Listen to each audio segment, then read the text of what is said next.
Good afternoon and welcome to another edition of the ECW podcast. We're coming to you live today from Orlando, Florida at the eClinicalWorks National Convention, and we are so happy to be here. This afternoon I'm joined by Ed Worthington, the IT Director of the Northern Physicians Network, or NPO, and while Ed and I were just discussing how much we are so happy that we don't have to carry pagers anymore, today we're going to talk a little bit about his ACO that he works for, and you've been an ACO for about 3 years now, is that correct? That's correct. We're in our third year this year, and we've been working with eClinicalWorks from the beginning, with primarily with the CCMR population health platform, and with the EHX longitudinal record. So there's a lot of data gathering and aggregation that needs to be done in an ACO. How have you leveraged CCMR to make that happen? We've been working, we have about 30 to 35 or so independent eClinicalWorks practices, in addition to quite a few non-eClinicalWorks practices. And so since we're not on one big, large enterprise system, we needed a product that can help us aggregate and measure data from different environments. And we use CCMR for that. We connect the different practices to one large CCMR portal. They see only their own patients, but then we also have the ability to report and track at a population level. And an additional benefit is that the practices are able to see their patient information or their patient's information regardless of the practice they went to. So they can follow the quality measures across the practices. And across the different EMRs as well. Yeah, is that what you're saying? That's correct. Right. That sounds like a pretty ambitious undertaking. How long did it take for you to get that really in place? We spent about a good year and a half, probably what you would call that more implementation type phase.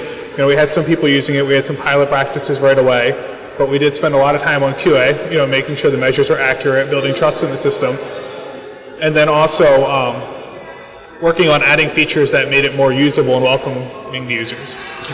Those standards that you put into place, how well were they accepted? A lot of times you're going to get some pushback, but in order to make this data aggregation work, as we said, you have to have the data. So did you get pushback, or was it generally accepted across the board? We got some pushback in certain areas. It was actually pretty specific. Certain types of documentation, certain tasks documented a certain way, not in the general goal of, we need to get towards more standardized documentation so we can measure this on your behalf. But we really, over time we made the case. We worked with practices. Maybe it's something they gradually work into, something they do right away. But really over the course of a year and a half, we pretty much have everybody on board that's connected. That's fantastic. And so successes that you've had along the way, have you had any hurdles that you've had to overcome along the way? Yeah, really making sure people trusted the system. A lot of times we started, it was very early on, and we honestly had a lot we had to work through. Sure. We were just getting into this ACO business ourselves. We had to learn it and learn how to effectively measure the clinical data with them. And so building a product that was usable for them, involved a lot of learning on our end, a lot of communication with them. And, we made mistakes along the way with, QA, having to spend more time on that, really listening to feedback, taking out stuff that they're not going to use, adding in tools and features and tabs in the dashboard that they will use, and really continuing to keep people engaged and getting them to want to use it is probably the biggest challenge. I mean, it's once you get past certain IT hurdles, it's more the challenge is on the user side, not on the the technical side. Yeah. HIE.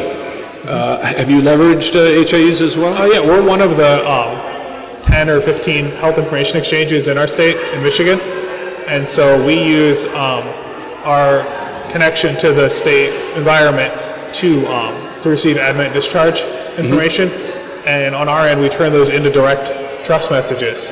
Okay. And we email that admission and discharge information directly to the practice, and we do some aggregation on our end so that they know how many times the patient's been to the ER or an inpatient over 6 months in a year. And we primarily use the HIE for ADT information, and now we're starting to work on receiving those continuity of care documents when a patient's discharged. Oh, great. Yeah, that's the continuity of care documents become so very important. Within your discharges, what do you provide? Do you just give a med summary and then the regular discharge, or? When we're getting the CCDAs, and that's still in the testing phase, I'd say, in our state. About 60 or 70% of the beds, hospitals representing 60 or 70% of the beds are sending them. We get pretty much the inpatient EMRs, CCDA at discharge. Okay. So at the moment of discharge, or give or take a few hours, we get exactly what Epic would produce for a CCDA, what Cerner or Meditech would produce. Right, exactly. And we send that along through direct. So some practices getting it into their P2P inbox. If you were to be talking to, well, actually, let me take a step back from that question for a second. Can we talk a little bit about shared savings and any success that you've had with that? We saved enough in 2014, our first year. We didn't meet the benchmark to receive money back. We saved like $1 million or $1.5 million, and we stayed right around that mark this year or last year, and went slightly over on our benchmark. And so this year we're kind of taking some time back and trying to reevaluate how we can really make the improvement to meet the threshold to achieve actual income back. Well, that's great, because it sounds like you've had successes with not only on the patient side, but also on the remuneration side as well. So it's sort of a win-win for the organization. Right. Yeah. If you were talking to an organization that was just beginning to pull an ACO together. I mean, right now with MACRA and the final rule just being released last week, a lot of organizations or a lot of practices are going to be given a lot of different options in how they want to pursue the different tracks and trails that they can go down, whether it's APMs or just going straight MIPS, and of course ACOs fall into those areas. What, I guess, tips and tricks would you say, or even better, what do they need to avoid? Yeah, I think if anyone, speaking from the IT side, if anyone's entering kind of that area now, the one thing they want to look at is really, figure out what are they actually trying to measure, what are they trying to track, what workflows are they trying to affect, rather than looking for a product and then trying to find the workflow around it. I see a lot of my colleagues in other organizations, they buy a product that has a lot of bells and whistles, or advertise to have a lot of bells and whistles, then they go to implement it, and it's so convoluted, it's not usable for the people, nobody wants to get in there, it's slow, etc.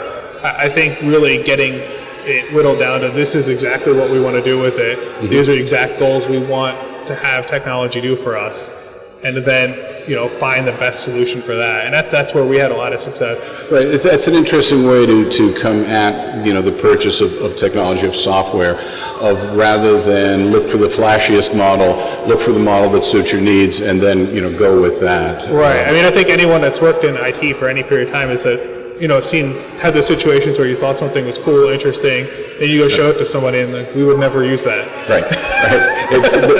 Those features are fantastic, but they really don't do anything that we need them to do. And it takes up space on my screen, so. Exactly. All right. And thanks so much for being with us this afternoon. I really appreciate you being here. For the ECW podcast team, this is Brian Saal, and don't forget to take a look at our other podcasts. You can find them on YouTube, on iTunes, and of course on myeclinicalworks.com. Thanks for joining us, and if you're here at the conference, enjoy the rest of the time. Take care, everybody.